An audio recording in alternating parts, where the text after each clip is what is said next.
Même si j'étais pas sa sœur, je viendrai quand même vers lui. Il est sensible, attachant et intelligent.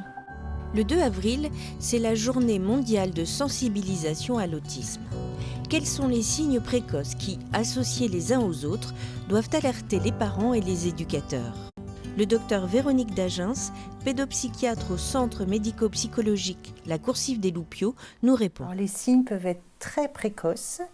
Des fois, les parents repèrent dès la naissance que le bébé ne regarde pas ou ne les sollicite pas comme un bébé ordinaire, qu'il n'a pas les mouvements d'un bébé ordinaire. Ça, c'est très important. C'est dans les 4 premiers mois, un bébé posé sur un plan dur, sans trop de sollicitation, bouge les bras et les jambes de façon harmonieuse, qui donne envie de s'en occuper. Ça peut être un bébé qui dort beaucoup.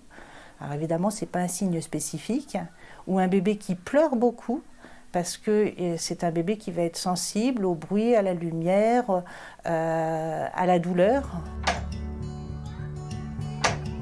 Si on intervient très très tôt, on peut faire reculer les symptômes, on peut aider le bébé à retrouver un développement harmonieux avec ses parents qui, eux, ne seront pas non plus affectés par ce bébé qui ne répond pas comme les autres.